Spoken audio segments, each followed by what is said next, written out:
यो चिना हेराउँदाखेरि पसल गर भाइ, तेरो त साह्रै राम्रो छ। यो भने बाहुन मरो कि जिउँदैछ? बिहान 6 बजी खोलेको पसल 3 बज्न आँटिसक्यो। माथि हेर्नु त कति 3 बज्न आँटिसक्यो। बुनी गरेको छैन यार आज। कौन है रे? हम लोग सीआईडी वाले हैं, दरवाजा खोलो। काहे खोले? तुमसे कुछ बात करना है। तुम लोग कितना है? हम लोग 3 आदमी हैं। तो साले आपस से बात करो, मेरे पास टाइम नहीं है। जितने गिरे हुए लोग मिले हैं, उतने गिरे हुए अगर पैसे मिल जाते तो आज मेरा अमेरिका में फ्लैट होता।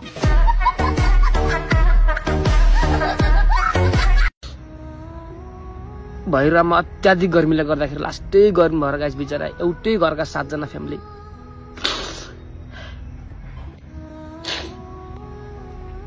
एउटै घरका 7 जना फ्यामिली यार मुस्ताङतिर घुम्न गएछन् यार। गर्मीबाट भन्छन् यार। के गर्मी महिनामा गर्मी नबाट के मेरो के तलब बढ्छ र यार? गर्मीबाट भन्छन्। जब 50 डिग्री 45 डिग्रीको गर्मी सहन नसक्ने मान्छेहरूले हट केटी बिहा गर्छु भन्छ केटाहरूले यार। कसरी सक्छ होला यार? बेरोजगारीहरूलाई काम बढिरह यार।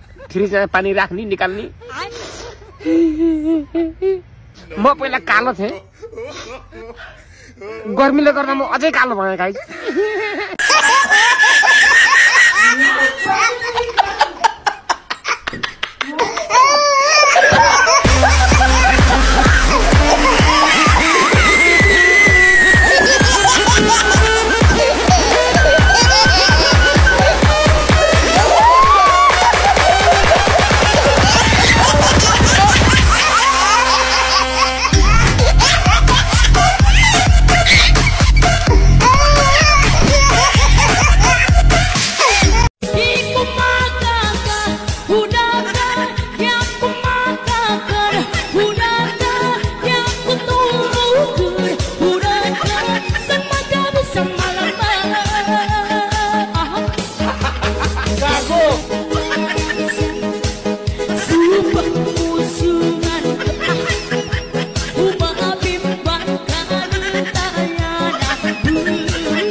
नि धेरै छनाक्र मुनुक नगर त।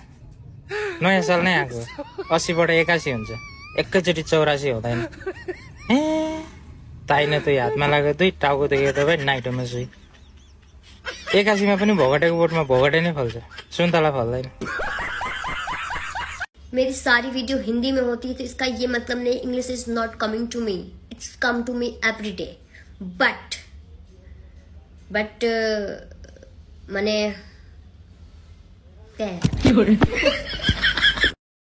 ओए अनि 2 घण्टासम्म मेकअप गर्छन् कि, अनि 3 घण्टासम्म बजारमा लखर लखर लखर लखर लखर लखर डुले। बेलुका घर फर्किने बेलामा हातमा 1 मुठा लसुनको पात, 1 मुठा लसुनको पात किनेर 1000 जनालाई घाइते बनाउन पाइन्छ? घरै बस।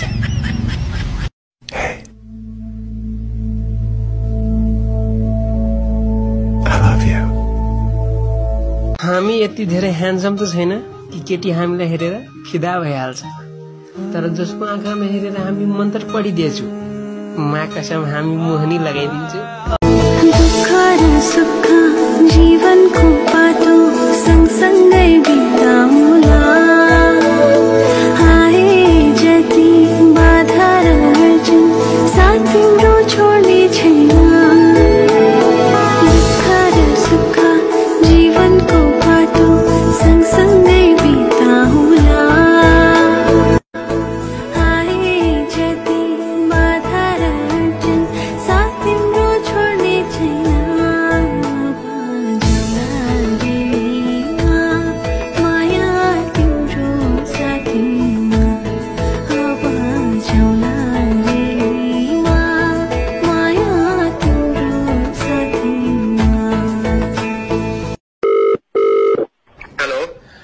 सर मैं सबसे पहले तो आपको नमस्कार करना चाहूंगा। हाँ जी करिए। नमस्कार सर। नमस्कार।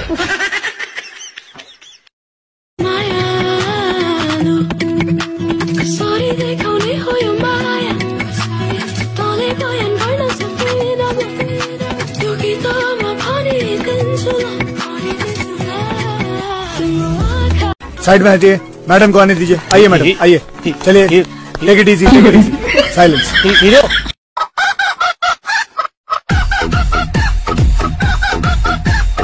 अब साउन्डमा हैन हाम्रो गाइजनीहरू चाहिँ हाम्रो गाइजहरूको लागि कोही चाहिँ हरियो मकैको घोगा जस्तो भएर हैन, कोही चाहिँ एकदमै पाकेको केरा जस्तो भएर, अझ मोटी मोटीहरू छन् भने त केराको घरी जस्तो भएर व्रत बसिदिनुहुन्छ हाम्रो लागि, आयु बढाउनको लागि। हामी चाहिँ खुसी छौँ, हाम्रो आयु पनि बढ्दैछ, हाम्रो धर्म संस्कृति पनि जोगिँदैछ हैन।